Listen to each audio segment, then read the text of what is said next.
Welcome to 10 Kids, 2 Docs. I'm Dr. Sylvia Bank, and I'm joined by my good friend and co-host, Dr. Vivian Carlin. Between our two households, we're navigating life with 10 children, so we know how chaotic parenting can be. As Johns Hopkins trained pediatricians, we also know the science. Our goal is to bring you the best of both worlds, medically sound, trustworthy advice, and practical, real-world insights as we dive into the trials and triumphs of parenting. Please note this podcast is not intended to be a substitute for medical advice, diagnosis, or treatment from your doctor. So, Sylvia, what are we talking about today? Today we are going to discuss a teenage topic, which is driving. As teenagers become of that driving age in your state, what we do as parents to prepare our children for driving, what it is like to go through that, and deciding whether or not their children should start driving. Yeah, this is often a really exciting time for parents or a really stressful time for parents. So I think what I'd first like to talk about is just that the fact that there's quite a bit of variability state to state on this, right? I think most of us think like, oh, you get your permit at some age and then you get your license when you turn 16. Well, in just looking through this, there are still some states where you can get your permit the day you turn 14, which seems awfully young to a lot of people. And then there's states where you get your permit as late as 15 and 9 months, for example, in Maryland, right? Right. And then some states it's even 16 years old before you can get your learner's permit, right? Yeah. There's also variability in whether or not you can do your driver's ed instruction entirely parent taught and with online, like asynchronous classroom instruction on like a digital app, or whether you actually have required classroom attended hours with a licensed instructor. This is a huge decision point for parents state to state as to how they're going to get driver's ed done, right? You know, I feel like when we were growing up, driver's ed was just a required high school class. At least that's how it was for me. So this was not anything that my parents had to plan for. It was just layered in my high school curriculum based on my age, and then everything was completed at school. I feel like a lot has changed with driving since then, where I remember when I was in high school, pretty much everyone was excited to get their license and start driving. And I feel nowadays, having raised children that are now drivers, there's less of that push and desire to drive on your own and have your own car. Do you think that's true? Yeah, so I actually pulled some statistics on this. This is something we hear a lot of parents complain about. Like I certainly know a lot of parents whose children are very reluctant and hesitant to drive, or at least not excited, I should say, to drive. And in 1983, of course, that was before you and I, but in 1983, 46% of 16-year-olds had their license. At age 18, that went up to 80%. So in 1983, 80% of 18-year-olds had their license. In 2018, only 25% of 16-year-olds had their license. And by the age of 18, only 60% had their license. So it's more than just this sense that people have. There definitely has been a decline. And then the data that we have, which I couldn't quite pin down the numbers, suggests that from that 60% having their license by age 18, has continued to drop off since the pandemic, little by little after that. Still on a downward trend. From what I see with children that are my children's age and in the practice, that teenagers don't necessarily have as much of a push to become independent drivers because their parents will drive them. And now with the handheld cellular device, when they're ready to be picked up, they just text their parents and their parents come. So I think that, in my opinion, is one of the reasons why I see less of a need for teenagers to get their license. Yeah, I actually was reading a few articles from different psychologists primarily who have looked into this and thought about this and polled people about it. But I saw a number of different ideas speculated as to why we're seeing that downward trend. One of which was that kids are kind of growing up with their parents chauffeuring them more and more. And there's not necessarily a reason for that to go away in the child's mind, right? Another one that was mentioned is that a lot of kids by the time that they're age 16 have been taught how to use some type of rideshare app. So even if they did need a ride, they know that they can get one through a rideshare app and they have that ability to do that. Another one, which I actually thought was a really interesting point and really pertains to the culture that creates this parents under pressure feeling, is that kids these days are so encouraged to develop a resume for their college applications that involves extracurricular activities and course high level courses that it's almost like those things have crowded out the idea of taking on anything else. It's the idea of taking on all of this extra work to get your driver's license almost seems insurmountable with everything else that's loaded on their plates in that 10th grade, 11th grade time frame. Oh, I can definitely see that, right? Yeah, I thought that was a really good point. Of course, economics. So we know that parents are under pressure because work expectations have increased for parents over the past 2 decades, even just to meet the financial demands of raising their family. But then that also translates to them having enough time to facilitate their children doing driver's ed or even doing parent-taught driver's ed if that's an option. But then also economics on the kids. Like we've gone through seasons in the past decade where it's more difficult than others for kids to find part-time jobs. And so when they're thinking about like getting their license, but not with the guarantee of being able to get a job that they can drive to through and the cost of buying gas and potentially the cost of buying a used car, at some point like that equation just doesn't even make sense for them. Car insurance is also really expensive too, and that's another factor that needs to be considered. Yeah. I do think it's important to point out that everyone does speculate and agree that the level to which we are online interconnected and virtually interconnected also is a little bit of an inhibitor in encouraging kids to get their license, right? Because for us, it was very much a push of, well, now I can go do whatever with my friends and we can have the freedom to get together without having to be driven somewhere. So I think one of the other reasons why parents maybe are a little bit reluctant to have their child get their license is that I hear time and time again, as your child is becoming a teenager, as parenting becomes difficult and communication becomes sparse, sometimes that time when the parent is driving the teenager to where they want to go, that is the time where conversation can happen. You don't have to look anyone face to face. You're actually both looking at the road, and communication and talk still happens. So I do understand a lot of parents really covet and value that time driving their kid, and they don't want to lose that. Yeah. And, although that time is still there when your kid is chauffeuring you, your mind may not be available to make conversation. You mean while you have the death grip on the side handle on the door? Yes. Yeah, that's hard to have a natural conversation then, right? Yes. My children accuse me all the time where they're like, Mom, why are you holding the bar at the top? Yes. Like, am I making you nervous? And sometimes I'm like, it's just comfortable. Trying to cover it up. I've gotten criticized for my death grip as well because it makes them nervous when they can see that I'm nervous. So I wind up just sitting on my hands. I can't grab, but if I sit on them, then at least I feel like they're in a place where they can't. Okay. I had no idea this was more of a universal experience because I will have literally spoken nothing and my child will look over and be like, why are you nervous? I'm like, what are you even talking about? And like, I can tell you're holding the handle at the top. And your knuckles are white for some reason.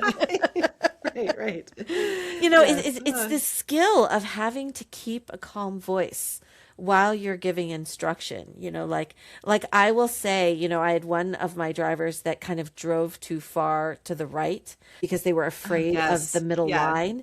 And it would start with, you're a little bit far to the right. Like you're tempering your parent voice. And then as they get closer, I'm like, go to the left. You get more and more agitated as they get closer and closer to hitting something. And suddenly you blurt out an instruction or something very loudly that shows the anxiety in your voice, and it can make the whole car very tense, right?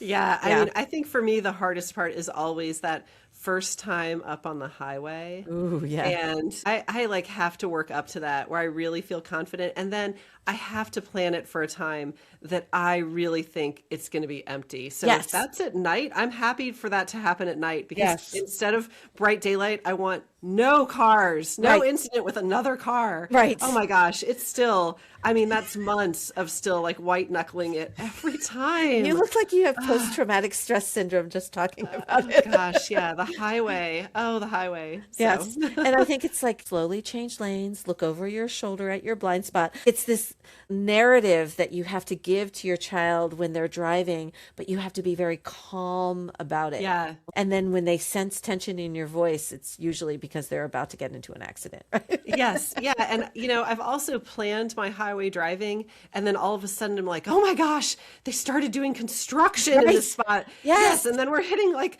the barriers on either side. And I'm like, this is not what I intended. Like, let's just get off as soon as possible, but you have to make it this next 100 feet or whatever. Oh, that is also a very tense time. Yeah. I did see some discussion by mental health professionals talking about how depression and anxiety can really be inhibitors for teens wanting to do almost anything, but certainly wanting to take the time and the effort to learn to drive. So that might be what also contributing to this. Yeah. And I really liked, I read something that was pointing out that driving does take a lot of executive function. And they specifically talked about two things we talked about in executive functioning, which was working memory and inhibition control. And it did just make this passing comment that parents should be aware that in children that have that slower developing executive functioning, that maybe you really should give them more time. And if you see that they're not ready at 15 or 16, just wait, and maybe at 17 or 18, that'll look much different. And I thought that was a really good point, because we know that patient population with these diagnoses of autism, ADHD, et cetera, that struggle sometimes with executive functioning development is quite large. You know, it's a large percentage of our parents and patients. So I liked that point as well. After you see a point where your child is able to start utilizing executive functioning, one of the messages that we had in our episode was to try to bestow independence in realms where they're motivated to achieve that. And this could be driving when the child or teenager is ready with enough executive functioning. This could be the area where they want to lock in and want to learn how to drive. So here's another example where parents can lead a child into executive functioning skills through direct supervision with parental driving when they're ready and it's safe. We actually approached our first teenage driver, who is a boy, who tends to have some qualities of poor executive functioning. And as parents, we fully prepared ourselves that there is a very realistic chance this child will total a car in their teenagehood. We don't want that to happen. And of course, we instructed and gave our best efforts to teach this child how to drive. But knowing that teenage drivers can just be really variable, and with other teenage drivers nearby, we set our parental expectations that this might happen and we need to be prepared for that, right? So did they ever end up having any accidents? The other children actually make fun of this child because this child drives like a grandmother. Oh, really? Yes, like very, very slow, below the speed limit, very cautiously. I mean, confidently, but cautiously. And it's this ongoing joke that his driving persona actually doesn't fit his like real persona. Wow. Yeah. Okay. So there's still hope for my younger ones that I worry are so crazy all the time that they may develop a different driving persona that I'm projecting on them now. Perhaps. Yeah. I think parental expectations are really important when putting your child behind the wheel and putting them behind the wheel independently as well. So for me personally, as a mom of 4 child drivers now, and advice that I give in the office, I do see it as a responsibility of the parent to get your child to be a competent driver by the time they leave your house when they go to college or graduate from high school. And this was something that they weren't actually begging me to get it done. They weren't planning everything. And it involved a little bit of a push on my department to get them to drive and learn how to drive well, right? I feel like that's an important part of parenting and a skill that your child needs to know to move on for adult life later. Yeah, we talked about as parents, there was a responsibility to get our children swimming, right? I think this is also on that checklist. We have this responsibility to teach them to drive, right? And then a lot of states, when you're 18, the teenage rules for in-car driving time, a learner permit phase, those go away a lot when you turn 18. And I feel like that phase is really important, the time that a parent is doing their in-car driving time with their teen. That is when my teenagers learned how to drive, right? Yeah, so I think we should transition to talking about some of our own trials and tribulations teaching our children to drive and how that can be informative, not only in giving parents ideas of how to teach your children to drive, but also in setting appropriate parental expectations about how this process goes. Yeah.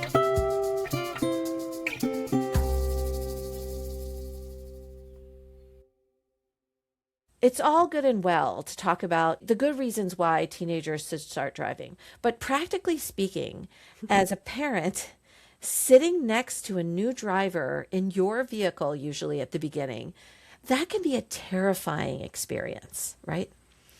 Not only are there cars coming the other way across the yellow line, which sometimes they cross, sometimes they drive too close to the right, and there are mailboxes and curbs coming at you. So I don't want to undersell how terrifying it can be to be a parent teaching your child how to drive.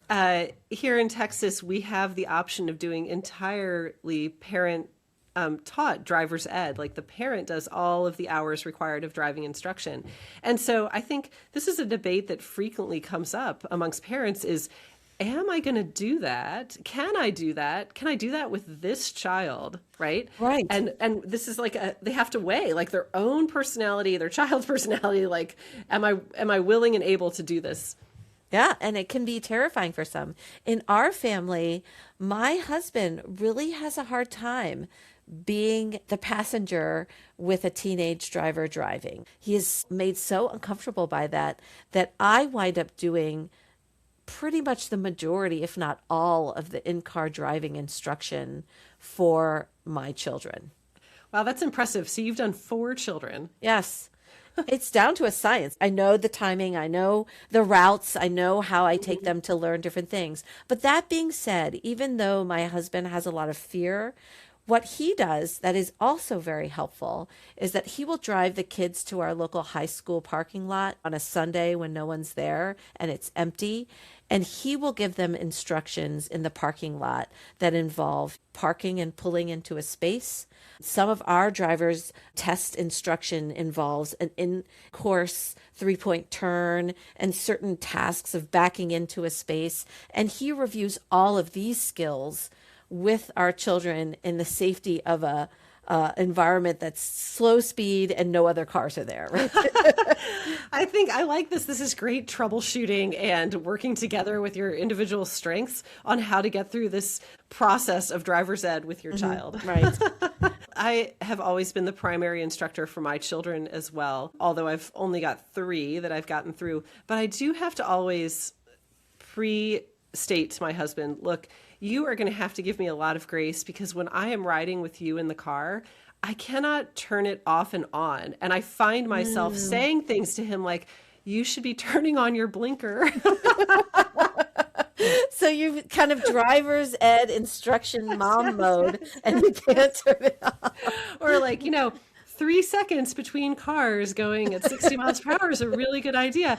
I mean, I just can't because I'm like constantly in that mode with this teenager who wants to be driving every moment that they can, chauffeuring me. And I'm like, I just have it switched on. Like, okay, hey, you're a little close to that car. Oh, hey, before you change lanes, turn on your blinker. So that's my one caveat with parent taught driver's ed is that it could lead to marital discord if expectations are not managed appropriately. I also feel like there's variability in my children on how they drove. Yeah. Their personalities really come through when you put them behind the wheel, like whether or not they're cautious, whether or not they are cavalier, whether or not they're slow drivers or fast drivers. Like it's very interesting to see your teenager's personality come out behind the wheel, right? Yeah. I think of my 3, the easiest, if I had to pick, was that like perfect combination of naturally cautious and very obedient to the suggestion in like a grateful kind of way for the suggestion without an element of stress. So I had one who was appropriately cautious, but if that child was being corrected, they would like have a rising level of stress. And certainly if they were being told what to do in a like more kind of crisis situation on the highway. But this child, I remember we were on the highway, I'm in the passenger seat, there's a car moving into this child's lane that clearly doesn't see us in their blind spot. And I'm like, oh my gosh, you have to move over right now. Move over.